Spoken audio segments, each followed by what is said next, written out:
I had a problem with question 4. It was practice 1.6.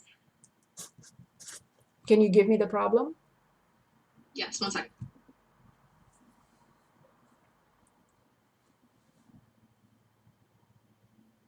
So it was the word problem. It was the bar graph shows the number of fatal vehicle crashes. Can you share your screen?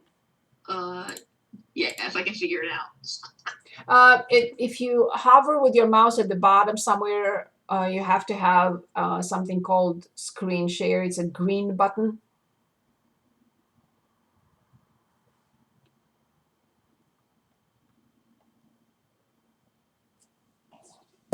Perfect. Thank you.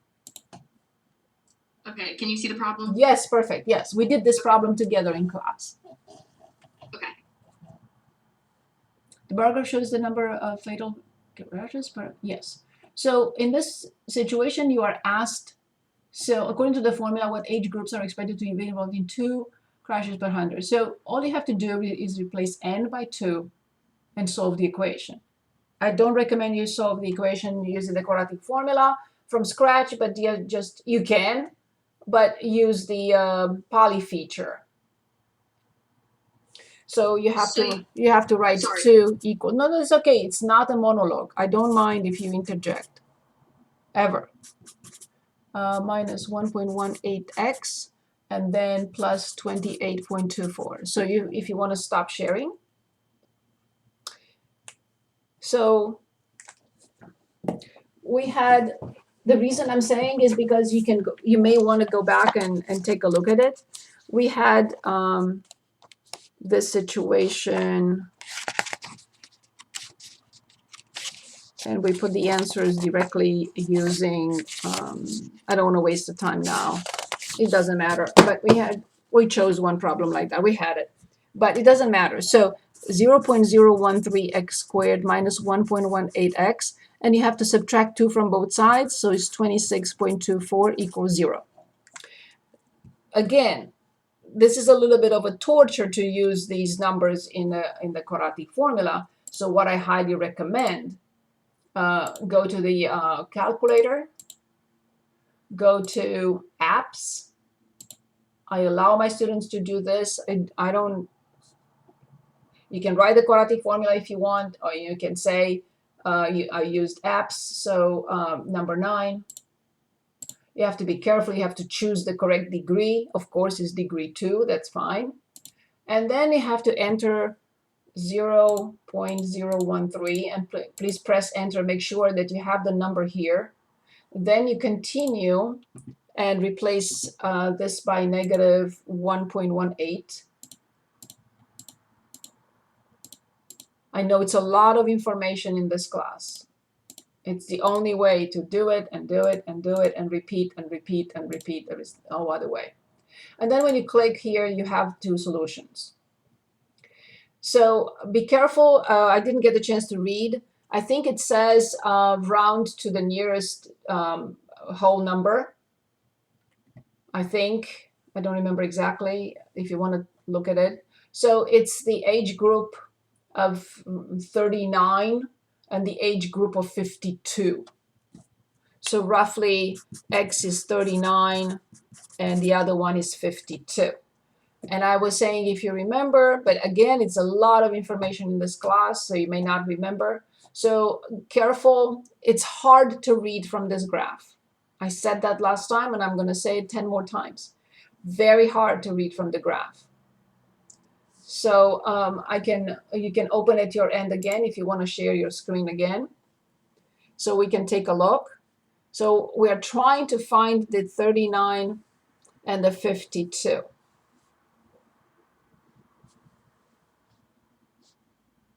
Just to make sure that we are correct, right? So it's 2. So when I see 2, so can I ask where you're getting the 2 from? That's my problem. I can't figure out right here. What's replace n with? According to the formula, what age groups are expected to be involved in 2 fatal crashes per 100? The question, you read the question? Okay, that makes sense. I'm sorry. Yeah, that's okay. So it says that's how where I got the 2, because n. So the number of fatal n is the number of fatal crashes, and you have 2. It's n. If you read the text at the top, the number of fatal vehicle crashes per 100 is n, uppercase N, for drivers of age X can be modeled. And they're asking what age groups have 2. So it's 39 and then round to the nearest integer. So that's why in our case we rounded up to 39 and 52. And it says use a comma to separate answers as needed. So you have to write it as I did. But I also wanted to look at the graph and make sure that what I got makes sense. So when x is 2, the 39 group, yes, so it's roughly the 45 age group. See, difficult to read from these bar graphs. Look at what they showed. Purple is 16, green is 18. The next one is kind of yellowish, is 20. Then 5 years later is 25. And then 10 years later is 35. It's difficult to read from the graph. I just wanted to verify my answer, but it's hard to read from the graph. So what I would enter is exactly what I just said, 39, 52. Is it better now? Is it clear what we did? Yes. Now, thank you so much. Now the rest may be even more difficult to do. How well does the formula model the trend in the actual data shown in the graph? That is the difficult part, because the 39 age group is somewhere between 35 and 45. Does it belong to 30? So the middle is 35. The middle is 35 of that bar graph. The middle of the next one is 45. And where is 39? 39 is still in the purple. So choose the best. I would say reasonable well. It's 2 so, or 2.9. So I would say reasonable well, but it's hard. It's hard to read on this problem. Okay, perfect question. Next one. Lolly or anybody else? Anything else?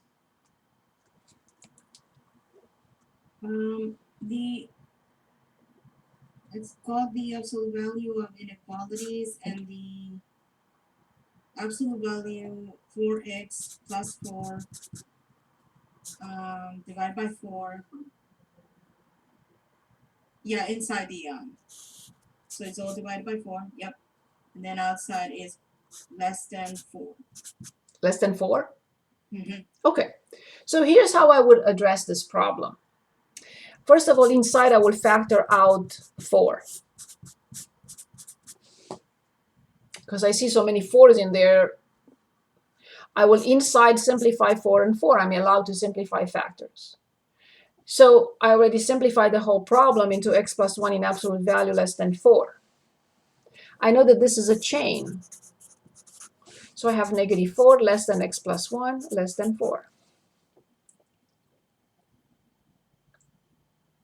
Because every time I have an absolute value less than a number, it's the chain between -4 and 4. All I have to do is just subtract 1 from all 3 sides. So I have -5 less than x less than 3. In interval notation, -5, 3. But I would simplify first. That's a style that I like you to get used to. Always try to simplify. Always ask, can I simplify? Can I simplify? Because it makes your life easier if you do.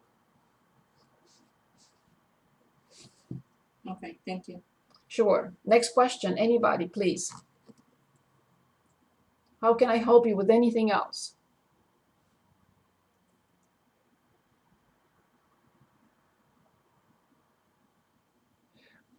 Okay, in that case, Oh, yes, I have a question. yes, I'm ready. Yes.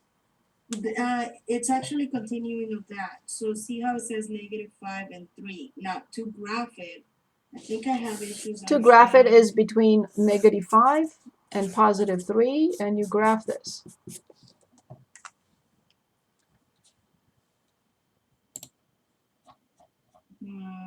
But when it has a x, you have to do the infinity. That's But this where I is get. not infinity. This has nothing to do with infinity, this particular problem. But if you have a different problem that you want us to look at, yes, we can. But it has nothing to do with infinity, this particular problem. Okay. This is it. There is no infinity. It's a chain.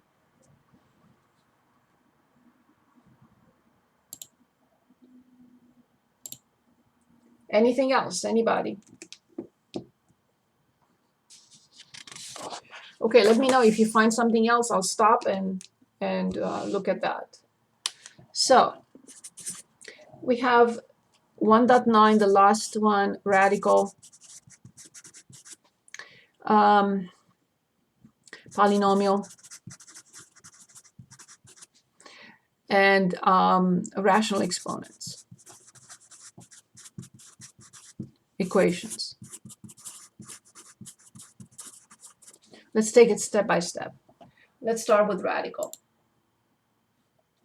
I'm going to share my screen. I'm in 1.9. In the first one,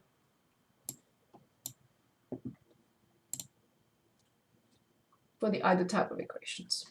So consider the equation. So if I read the square root of 2x plus 4 equals x minus 6, by simply reading the equation, the square root of 2x plus 4 equals x minus 6, I know that this is a radical equation.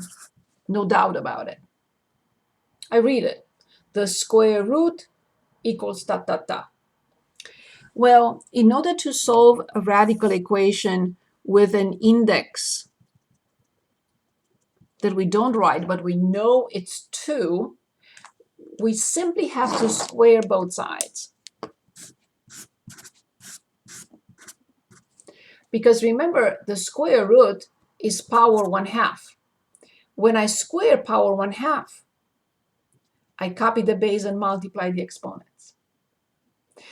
If I have index 3, what should you do to both sides to eliminate index 3, the cube root?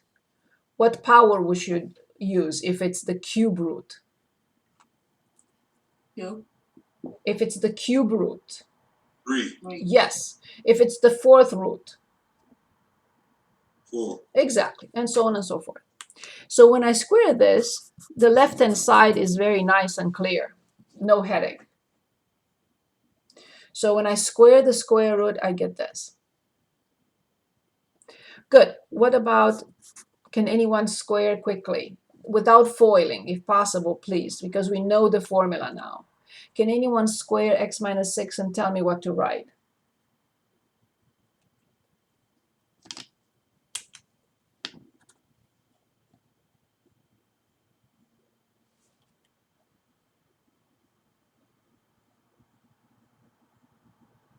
Anyone, please? X squared Yes. minus 12x. Excellent. X squared. Plus 32. Yes, you meant 36. Excellent. Yes, Yeah, yes, 36. yes, I know you did. So now this is quadratic. This was radical. That's why we squared both sides. But now I would say it collapsed. It changed, if you want, into something even easier. Quadratic. We've been working on quadratic equations for a month. So all I have to do is have everything to one side and set equal to 0.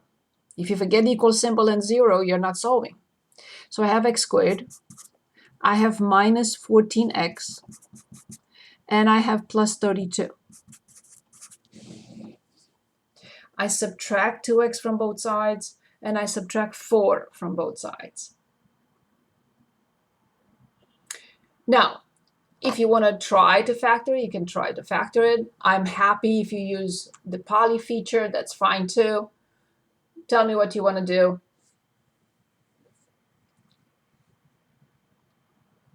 Factoring is very simple for this equation. Can anyone give us the factored form?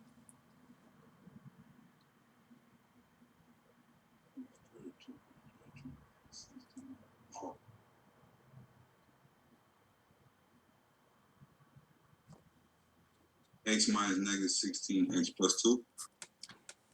But the product has to be positive. Oh. Negative 2.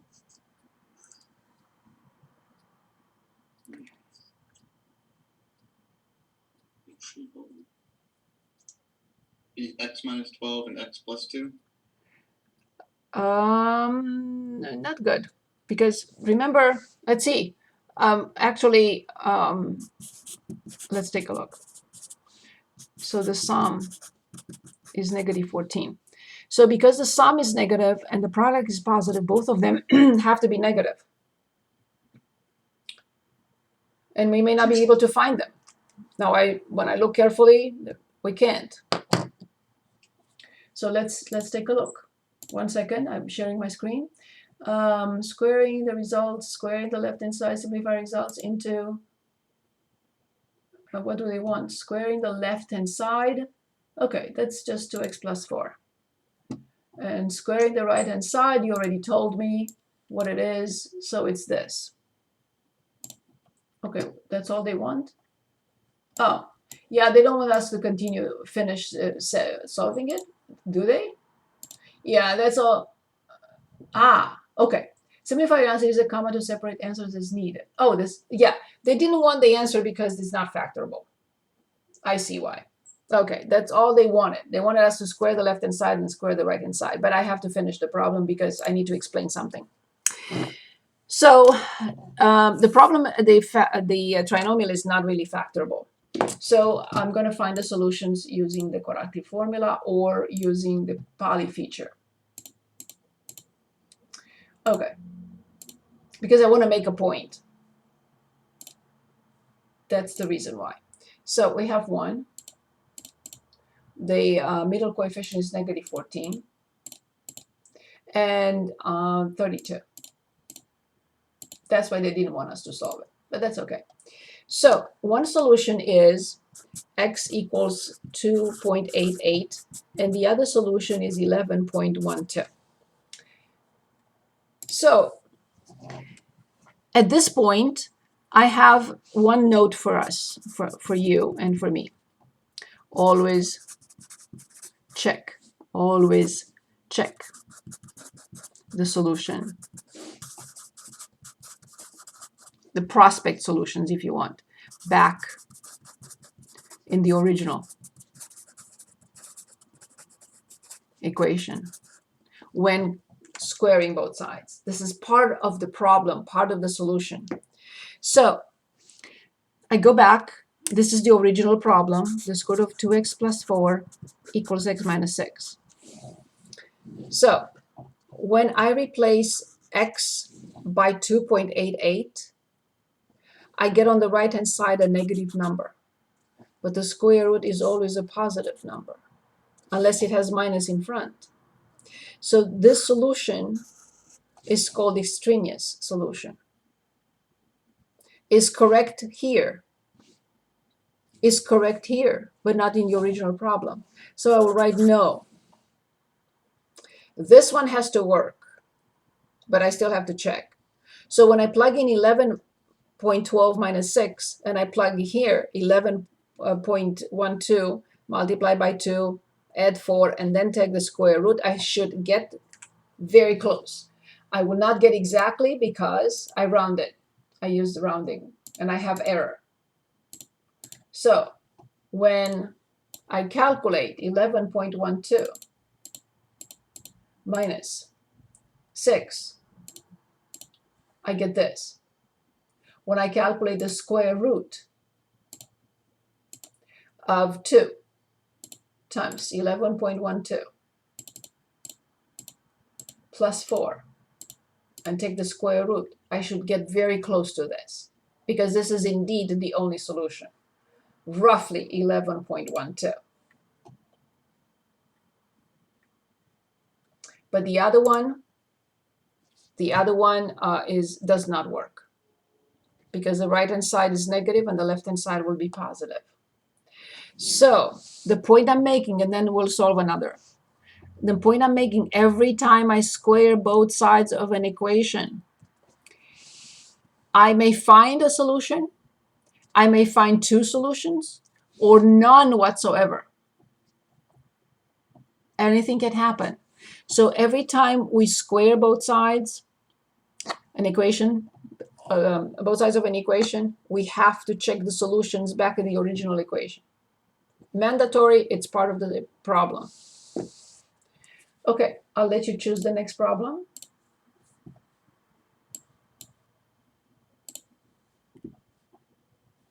Here's one. Here's another. Here's another. They're all the same. Yes, you choose. Can you go to 3? Because Yes, for me, it's square root of 3 minus 2x equals x. And I just want to know like what the steps would be to absolutely. square that x. Absolutely. That's why I want to go in class over anything we need so you make it easier for you at home. So we want this one. The square root of 24 minus 2x equals x. Correct? This one? Yeah. Perfect. Excellent. Let me stop this video and start.